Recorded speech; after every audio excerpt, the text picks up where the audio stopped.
Okay, Hi, Sensei. All ready? Alright, good morning.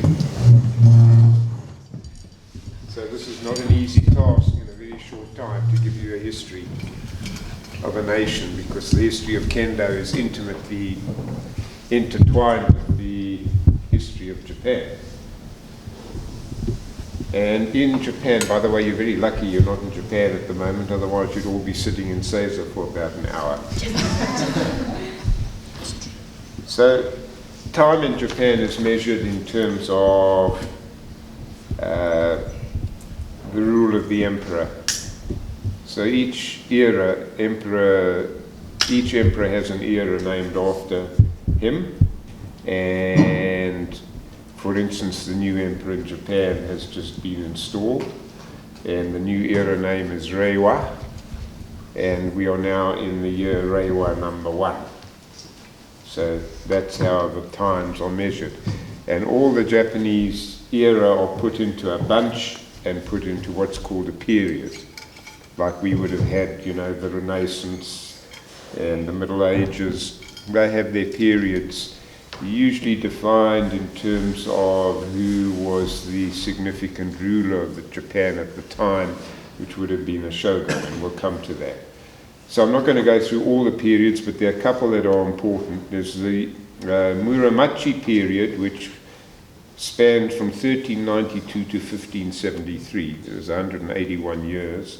And a very short period after that, the Azuchi Period, which was 30 years, which brought it up to 1603. And that period is very important because that period was the period of the warring states of Japan. It was literally a period of about 150 years of continual war and battles going on in Japan. And that was the time, of course, of the rise of the samurai and the power of the samurai. And all the wonderful samurai movies you see that are made today are all about that period of time when the samurai ruled supreme.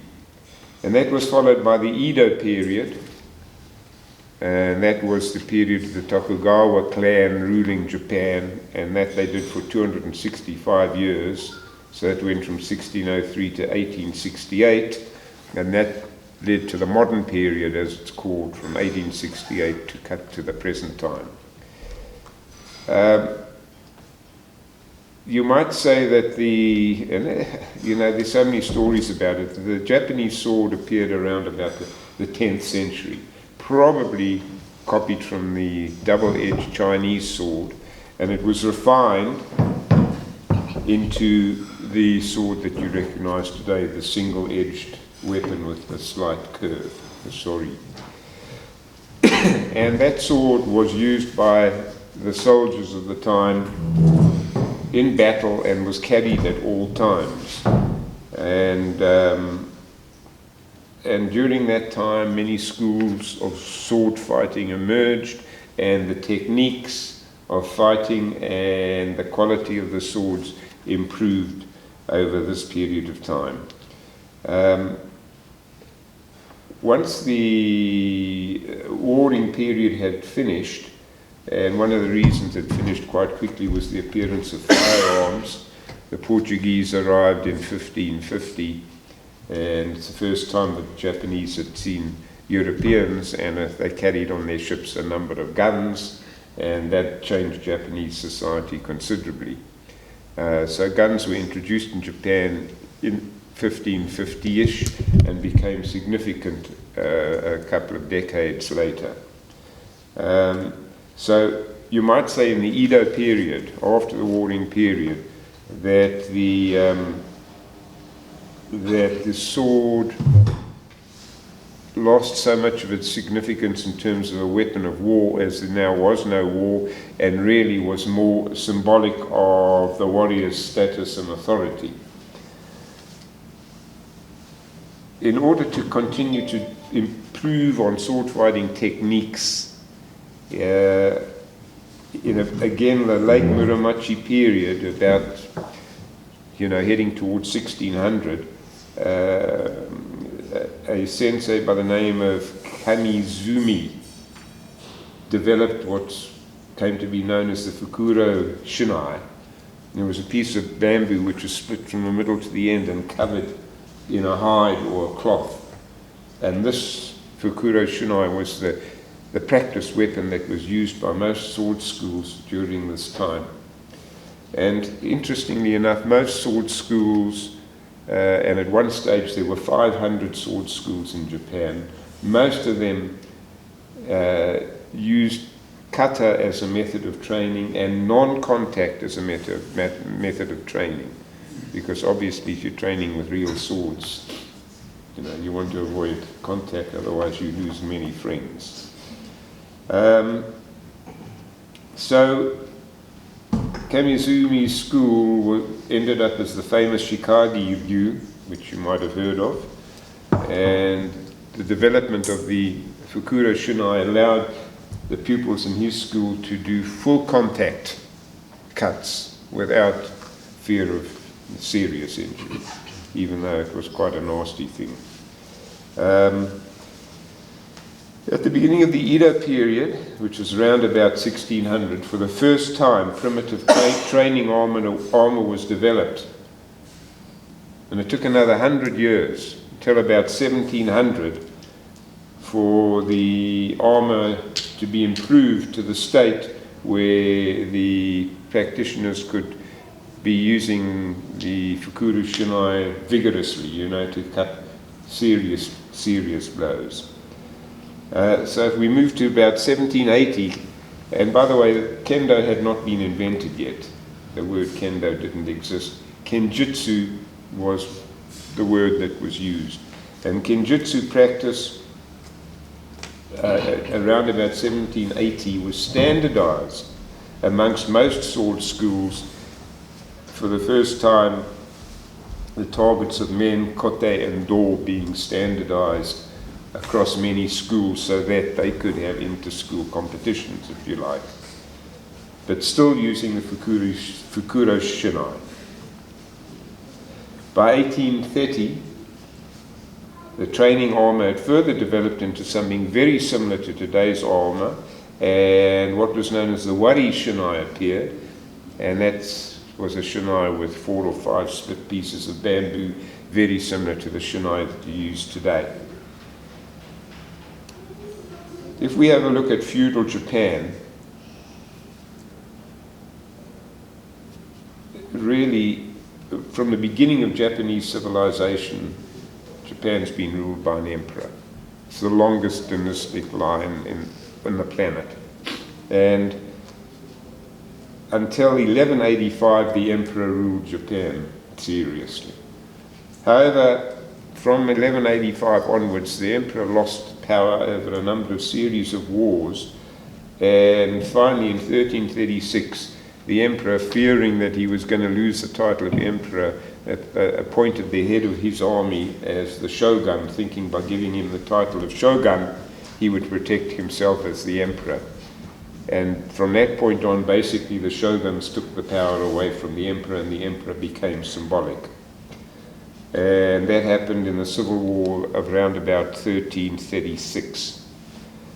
At that time, Japan split up into a number of feudal states, each ruled by a wealthy family, the daimyo, and they each now developed their own army of samurai.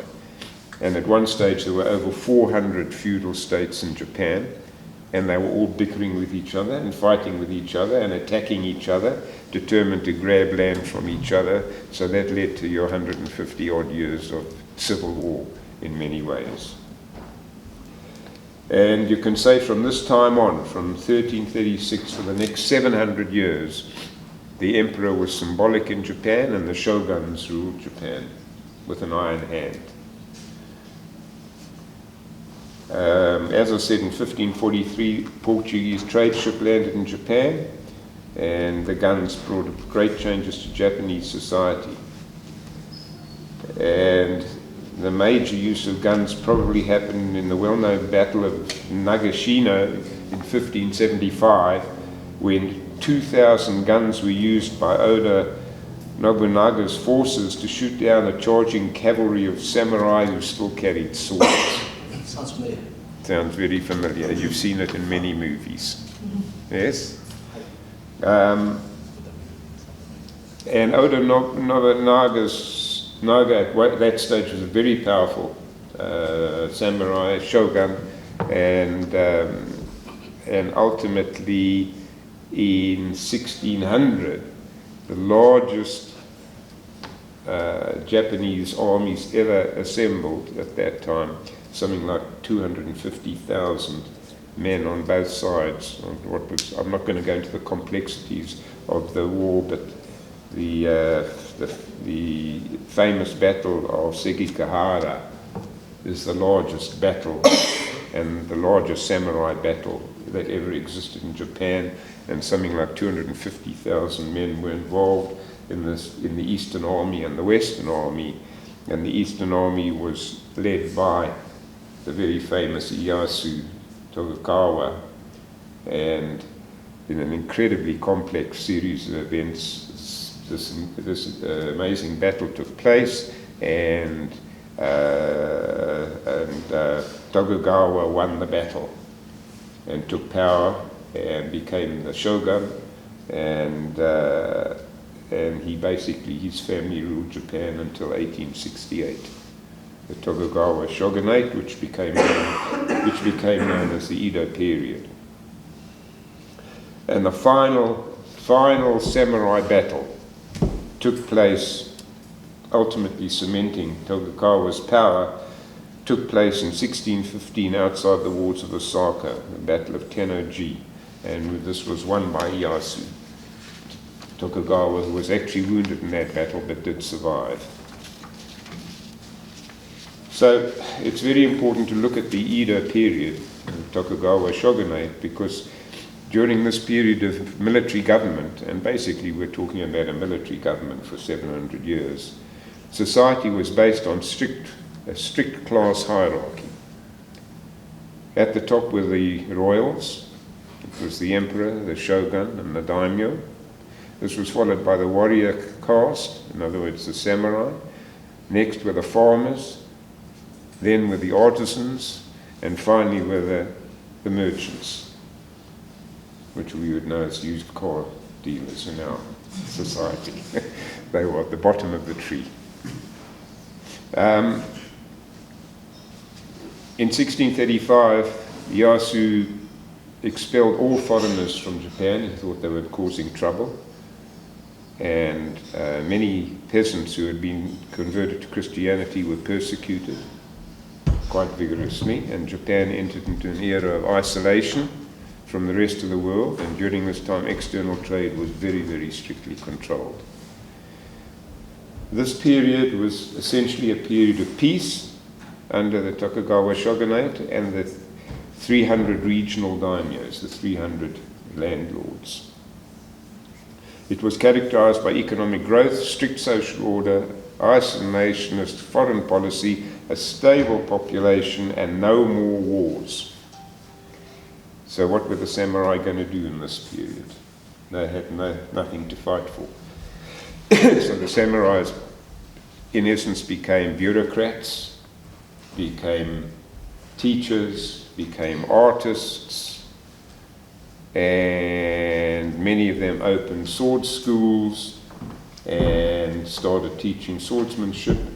And this was banned in 1730 because Tokugawa thought that they were causing trouble, but it went underground and they still carried on teaching.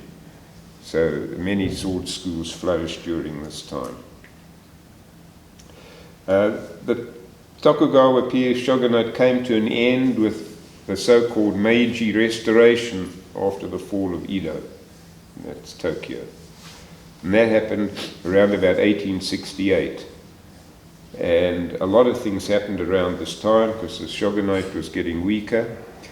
And when the Battle of Sekigahara happened, three very powerful families from the Western Army who were defeated carried their grudge for the next 200 odd years and were waiting to weaken and take over and beat the Tokugawa shogunate. And this all happened round about this time. Also this time, In 1865, Commander Perry arrived from America with his warships, and the Japanese realized just how far behind they were on the West in terms of armaments and guns and other products and so on. And they realized that if they wanted to make their way in the world, they needed to open up to the world again. So with all of this happening in around about 1868,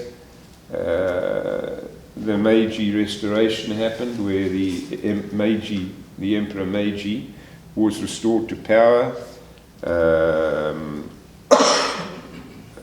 This happened finally when just let me get it right, the Boson War in 1872, which was initiated by these three disgruntled families, and the Tokugawa shogunate fell, and the final shogun from the Tokugawa area, Tokugawa Yoshinobu, as it was said, put his prerogatives at the emperor's disposal. And under the Emperor Meiji, this led to enormous changes in Japan. It became the modern era. Japanese political and social structures changed. Japan rapidly industrialized, adopted Western ideas and production methods. So the shogun army was defeated by the reformists. The emperor stripped Yoshinobu of all his powers and his assets. And after some resistance, by 1872, all the daimyo, past and present, were summoned before the emperor, who was declared that all domains were now to be returned to the emperor. And the roughly 280 domains were then turned into 72 prefectures under control of state-appointed governors, and the emperor's power was fully restored, and that has led to modern Japan. So what happened to our poor samurai?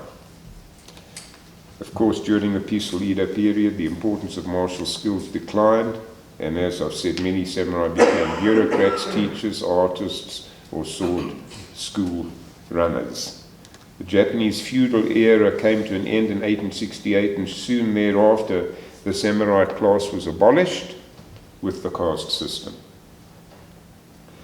And however, even today in Japan, if you have a lineage to a samurai family, it is considered something special. And Ishimaru sensei's wife is of samurai lineage, so it's kind of quite a badge of honor in a sense. Also during this period, the number of sword schools, as I said, grew to over 500, and has been seen training techniques and equipment advanced. So it's very interesting that before the development of the Shinai and armor, Kenjutsu training consisted mainly of basic techniques and paired kata using Bokto and live blades. And many teachers went on training tours around Japan, even after they were abolished in 1790. Also in the latter half of the Edo period, the three great dojos of Edo gained popularity. They were Kenbukan, Renpeikan, and Shigakan. And probably the most influential was the Kenbukan led by Chiba Shusaki, who attempted to systemize Shinai waza by establishing 68 waza of Kenjutsu. And some of these waza are still used today. In 1868, the Japanese police gathered together kata from various Kenjutsu schools into a standardized set for training purposes. This finally led to the establishment of the Dai Nippon Butoku Kai in 1895. And work continued standardizing Kenjutsu kata for years, until in 1912 an edict was released by the Dai Nippon Butoku Kai introducing a core curriculum with 10 kata, which evolved into the modern martial art of Kendo. And in 1912, Same year, the Dai Nippon Keikoku Kendo Kata, later named Nippon Kendo Kata, was established using the word kendo for the first time.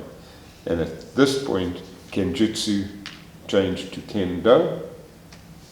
So the technique changed to the way, and this marked the idea, a very important idea, that the sword had been transformed from a life-taking sword to a life-giving sword, because now the sword was used as a teaching instrument to develop the character through the use of the katana. After the Second World War, kendo was suspended for a time under the occupation. However, the establishment of the All Japan Kendo Federation in 1952, kendo was revived. So in that sense, kendo is a very ancient martial art, and it's a very young martial art. It's very interesting to see the evolution of the Dan and Shogo ranks in kendo. Because when the All Japan Kendo Federation was formed in 1952, it was decided that to follow what had happened prior to the war, Dan grades would be awarded up to 5th Dan only, followed by the Shogu, the Renshi, Kiyoshi, and Hanshi. This followed the system that had existed pre-war. However, in 1957, probably influenced by the fact that judo had ranks up to 10th Dan, it was decided that 10th Dan should be the top grade. 4 months after this decision, the first 4 10th Dans were awarded. The famous first 4, Saimara, Muchida, Ogawa, and Nakano, as well as 5 Q-Dans, 5 9th Dans, 48 8th Dans, and 375 Nanodans. They were just sort of handed out.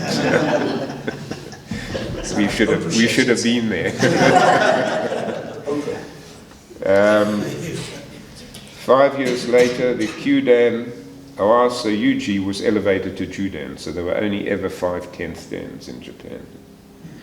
There was never a test for the 9th and 10th Dan awards.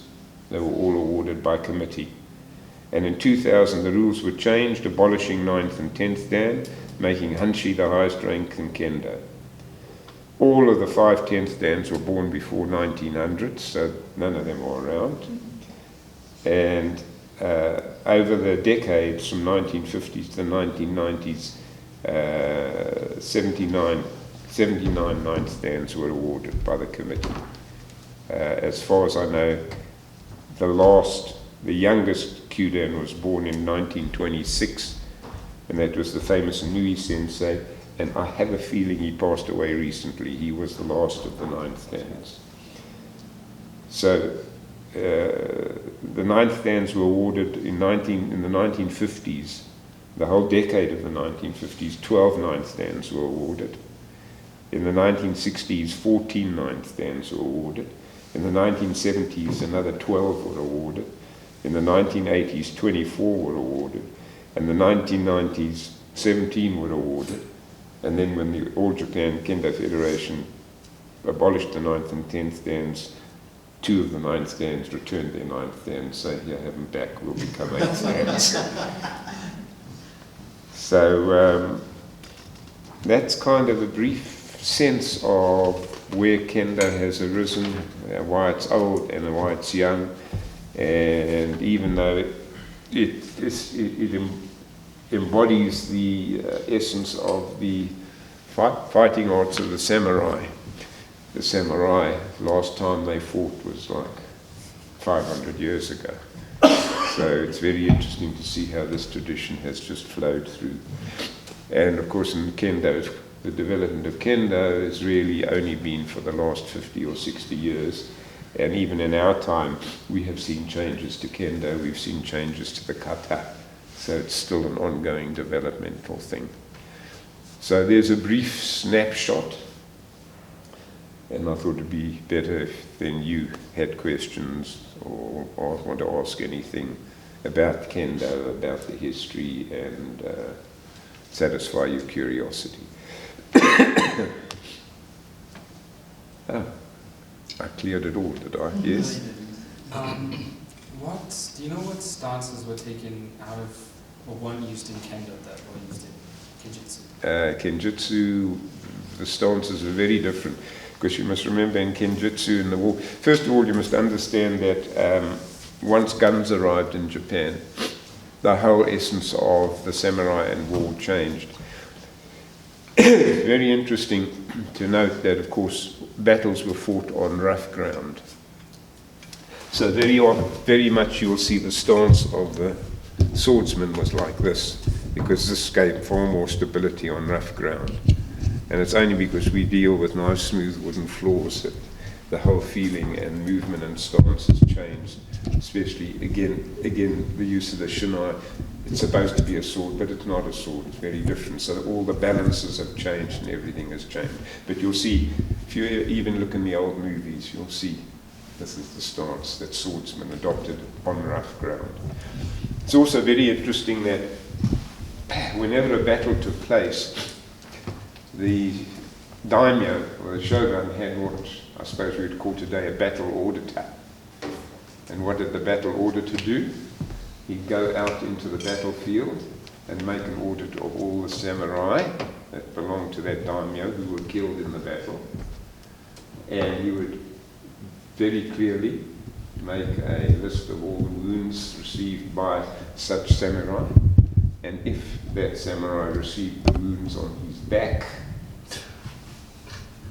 it was immediately assumed that he was running away from the battle, and his rank was removed, his family was thrown out on the streets basically, and not looked after, and that was the end of that samurai line. So that was a great incentive for the samurai to face front on when they fought. So, in a sense, that started to develop that whole code of loyalty and honor, and realizing that their families' lives were at stake if they didn't show up.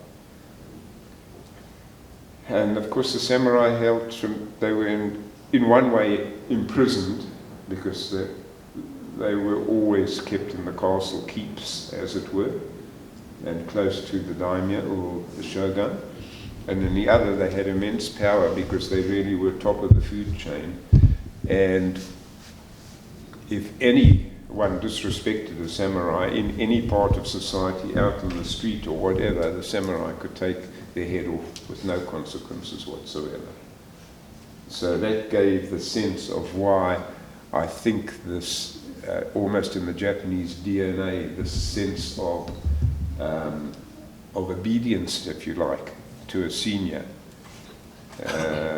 and this whole sense of the honor in Japanese society and the way Japanese really honor the best way of behavior has arisen from this sort of thing. I don't know if any of you watched the rugby recently, South Africa, Japan, which I'm pleased to say we won. By a big margin. But the Japanese, the stadium was absolutely packed and filled with Japanese spectators, and they were given instructions that they should please be quiet while the kicker kicked the ball to the post. And even when our guy was kicking, there was deathly silence in the stadium. You'll not see that anywhere else in the world. So this development of this way of being in the society has almost become in the DNA from all the stuff that happened way back then, and this whole sense, this rigid structure in the Edo period of honoring your seniors and honoring someone higher up in the caste system. It's almost in the Japanese DNA, and it's created a very, very workable society. Yeah. Any other thoughts, questions?